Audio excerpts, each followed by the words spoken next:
Madam, જે તમે 2 દિવસની યાત્રા કરી છે શિવશક્તિ ટૂર્સ દ્વારા, એના માટે તમે શું બોલશો? Shivshakti tours is the best. જ્યારે અમે ભુજમાં આવ્યા ત્યારે અમને ખબર જ ન હતી કે આ રીતનું જવાનું છે. અમને એમ હતું, અમે જે ભાઈને બોલાવ્યા હતા એ ભાઈ ના આવ્યા, પરંતુ આ શિવશક્તિ ટૂર્સ તરફથી આજે શ્યામભાઈ આવ્યા છે. અમને ખૂબ સારી ફેસિલિટી પૂરી પાડી છે. એમની સાથે અમે ચારે ચાર લેડીઝ હતા, પરંતુ અમને સહેજ પણ ગભરાટ, સંકોચ કે કોઈ પણ જાતનો ડર રાખ્યા વગર એમને ભુજની તમામ બાબતો, માંડવી, નારેશ્વર, કોટેશ્વર, ધોળાવીરા, બધી જ જગ્યાઓ પર અમને ખૂબ સારી રીતે ફેરવ્યા.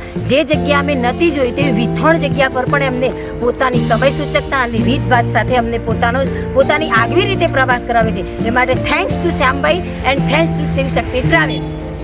મેડમ, તમે શું કહેવા માંગો છો? એમનું ટાઈમ મેનેજમેન્ટ એટલું સરસ છે ને, અમે ટાઈમ ટુ ટાઈમ ત્યાં પહોંચાડી દેતા હતા અને ટાઈમ ટુ ટાઈમ રાત્રે અંધારું થાય ત્યાં સુધીમાં અમે રૂમ ઉપર પહોંચી જતા હતા. હા, કોઈ પણ લેડીઝે એમની સાથે મુસાફરી પ્રવાસ કરવો હોય તો કોઈ પણ ગભરાટ વગર અને સહેજ પણ શરમ સંકોચ વગર કરી શકીએ છીએ. અને એમનો સ્વભાવ એટલો સરળ અને મળતાવડો સ્વભાવ છે કે અમને લાગે નહીં કે અમે અજાણ્યા છીએ એમની સાથે. અમારો એક દીકરો ઘરની મુસાફરી કરવા લઈ ગયો હોય એવું અમને લાગ્યું એમની સાથે, અને બહુ જ મજા આવી.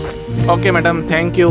એક ટ્રાવેલ્સ તરીકે અને એક કાર ચલાવનાર ડ્રાઈવર સાથે પણ આટલો પ્રેમભર્યો નાતો બંધાઈ શકે એ શ્યામભાઈએ પુરવાર કરી બતાવી છે.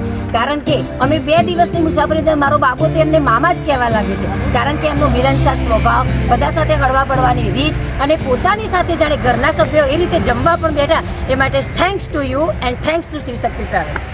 Thank you madam.